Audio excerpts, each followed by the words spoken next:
Hi everyone, Miss Martin here, and today we are going to look at the dinosaur food web and try to figure out what happened when the asteroid struck the Earth that killed off all of these dinosaurs. Well, most of the animals anyway. So let's play the video, listen in. In the first part of today's activity, you're going to make a food web from the time of the dinosaurs. You'll get a set of cards containing various animals from the Cretaceous period. Now remember, this isn't a food chain you're going to make. You're making a food web, connecting animals to everything they eat, not just to one thing. Like if you read the T-Rex card, you'll see that it eats Triceratops, and it eats duck-billed dinosaurs.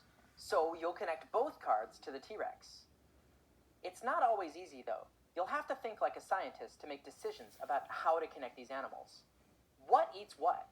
Like the T-Rex card also says it eats smaller animals, but which? It wouldn't just eat every animal it finds. T-Rex would never bother trying to catch something as small as mice. It would take the T-Rex so much energy to catch all of them, he'd need to get full that it wouldn't be worth the trouble. So one thing to think about is an animal's size. You can find that information written on each card, along with other helpful clues. I'll show you how to get started, step by step. Alright, so the first thing that we need to do is first take a look at our cards. And as you can see up here on the top right, it says carnivore, herbivore, or omnivore. To organize our food web, first we have to figure out what does the animal eat. So carnivores are animals that eat meat or other animals. Herbivores are animals that only eat plants. And omnivores are animals that like to eat both plants and meat. So first we'll organize and read through each card and check off what type of creature it is. So this is Dryptosaurus. I get my energy from eating other dinosaurs. I hunt plant eaters that are my size or a little bigger. So would he be a carnivore, herbivore, or omnivore? Very good. He would be a carnivore. He likes to eat meat. Prehistoric turtle. I get my energy by eating worms and crickets. Like modern turtles, I can hibernate underwater when the weather is cold. So since he eats other living things and not plants, he's also a carnivore. As we set these up, I'm going to try to put my carnivores on the top, herbivores down bottom, and then plants underneath that. Dracoryx hogwartsia. Very cool name. I get my energy from leaves, seeds, and fruits of living plants. My name means Dragon King of Hogwarts. I got my name when the scientist who found my skull in 2016 donated me to a museum. So since he only eats parts of a plant, that makes him a herbivore. Keep him down here. Next we have Tyrannosaurus Rex. I get my energy by eating other dinosaurs. I like to munch on Triceratops or duck-billed dinosaurs, but I'll eat smaller ones too. I'm big, so I need a lot of food to keep going. That makes him a carnivore. We'll put him up there because he's a big guy. We're going to put him in order of size. So we have, this guy's 40 feet, this guy's 21, this guy's 12 inches, so he's a little guy. Next we have the sun. I'm the sun. My light and heat are both forms of energy.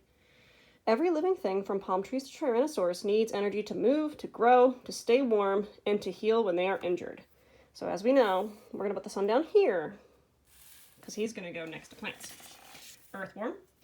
I get my energy from rotting wood, dead leaves, and rotting animals. I burrow underground. So let's see. He does eat leaves, but he also eats animals. So he's not a carnivore, he's not an herbivore, he's an omnivore. He's super tiny too, so we'll put him off to the side. Diphelphodon. I'm a mammal. Get my energy from eating crickets, beetles, and worms. I have jaws that will crunch through turtle shell, or through the bones of dead animals. I also eat berries, if they're available. So is he a carnivore, herbivore, or omnivore? Yep, omnivore. Likes to eat both. And most humans, if you eat meat, like hamburgers, but you also eat vegetables, you're an omnivore as well. So he's kind of in between, slightly bigger than this guy, but still eats meat, so we'll put him up here with the other carnivores. Duck-billed dinosaur. I get my energy by eating twigs, leaves, and seeds from living plants. I also keep an eye out for Tyrannosaurs, who thinks I make a good snack. So, duck-billed dinosaur looks like he only eats plants, so he's an herbivore. Good way to remember the difference between carnivore and herbivore. Herbs, I think of like parsley and herbs that you might put in your food. Triceratops. I get my energy by munching on living plants, and I'm big, so I need a lot of food to keep going. That means a lot of plants. Good thing that palm trees grow so well around here. Definitely an herbivore. He's somewhere in between Dracoris and duckbill as far as size. Cynornithoids, hope I'm pronouncing that right. I've got feathers. If you saw me, you'd probably say I was a bird. I get my energy by eating worms, crickets, and other small animals. He eats animals, that makes him a carnivore. But he's a pretty small carnivore. 3 feet. He's slightly bigger than the turtle. He's only 12 inches or 1 foot big. The next one we have, prehistoric cricket, always super tiny. I get my energy by eating seeds, berries, and leaves. Either fresh off the living plant or dead on the ground. I'm always hungry. Every day I eat my own body weight in food. So, herbivore. But tiny herbivore. And then the last 2 big connections we have. Living green plants are the plants of the Cretaceous period. Leafy palm trees, evergreen trees, ferns, flowering plants, plants that grow berries, and more. All of us plants provide abundant food and energy for herbivores. And last but not least, dead plants and animals. Earthworms and crickets chow down on us dead plants. Our fallen leaves and rotting wood make great food. The Diphelphodon and other animals that scavenge for food munch on us dead animals. Our rotting meat and bones make great snacks. All dead plants and animals store food energy that some animals can use later. So here's how we're going to set this up. We know this is the basis for this entire food chain. We have our living plants, dead plants and animals. Then we have our herbivores and omnivores.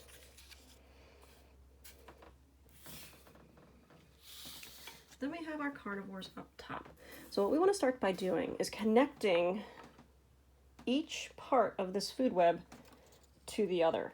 And it's not just going to be a straight line, because there's certain creatures, like our T-Rex here, who might eat a bunch of different animals, depending on what's around. So we're going to try to find all the connections.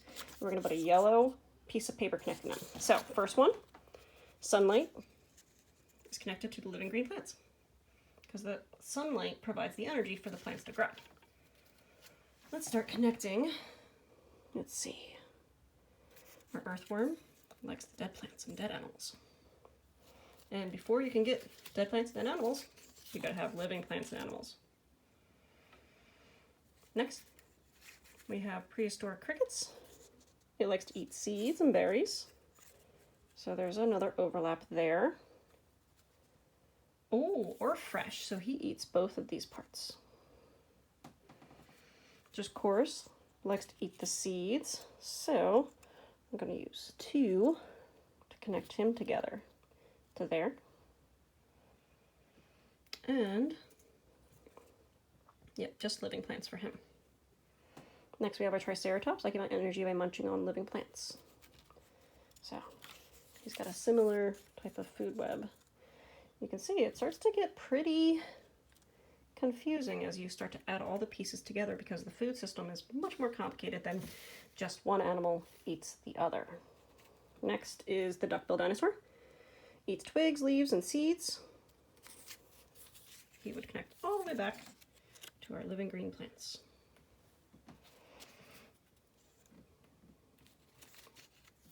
You can see the flow of energy from one thing to another. Now let's move on to our carnivores and omnivores. Prehistoric turtle likes earthworms and crickets. That's an easy one.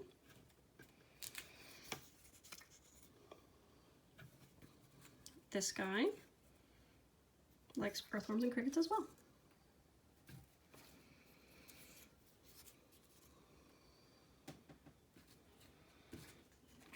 Diphelphodon likes earthworms, crickets, beetles, Oh, he also likes to eat the bones. He can crunch through a turtle shell. So I bet our prehistoric turtle, who's only 12 inches, would be a tasty snack for Diphelphodon. So we'll just do it going above like this, so you can kind of see all the different connections that we're making.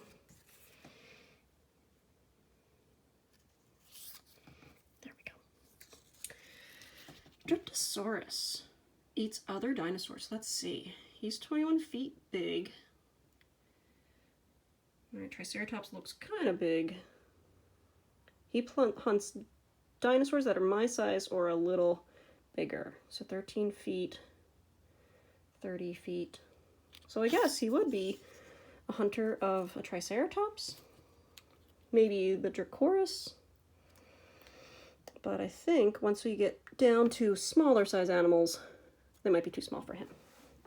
And then we got our King T-Rex here. 40 feet. He loves his Triceratops. He loves the duckbill dinosaurs.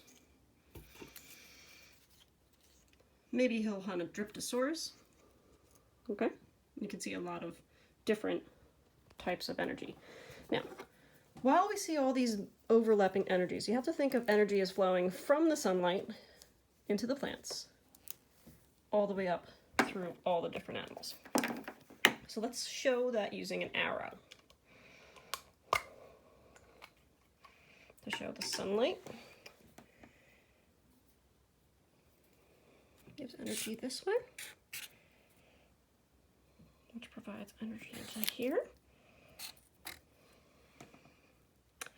And let me set this down while I do all the arrows for you to see. You got this big long one. It overlaps.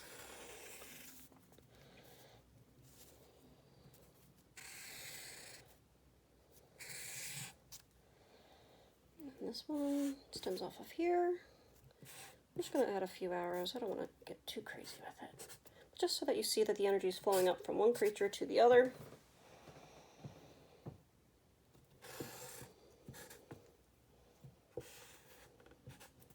Doesn't have to be perfect. I will also upload these cards if you want to try and recreate it with your siblings at home.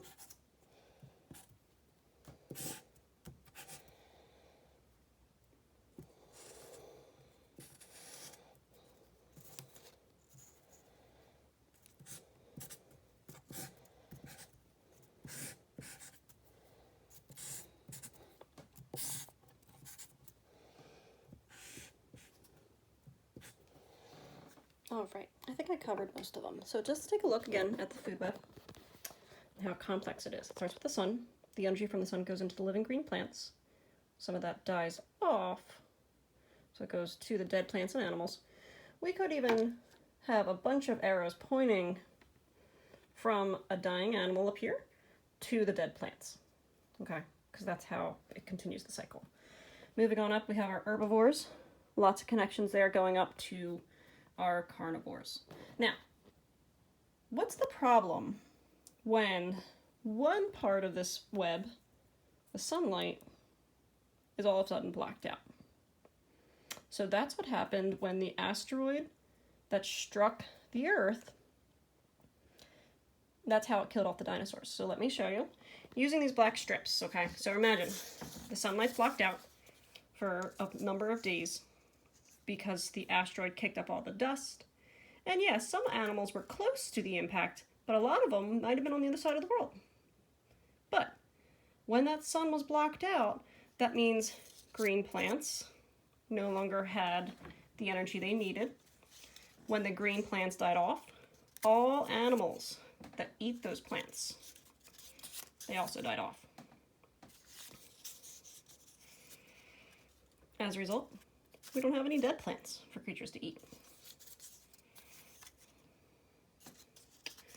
And once those creatures, those herbivores and omnivores, the smaller creatures died, now your bigger creatures don't have anything to eat. And one by one, the parts of your food web started to break down. And this might have taken a few years for sure. Food was scarce. Seemingly all the plant life was gone. And all of the energy that was flowing from the sunlight, it's not blacked out, up through the food web also stopped. So, whenever there's a disruption in a food web, such as that asteroid affecting the sunlight for a period of time, it affects all things that are connected to it. It affects all the animals that eat those things, and then the animals that eat those animals. All right, I'm going to upload this card set to Google Classroom so you guys can try this out at home, see if you can find more connections than what I found.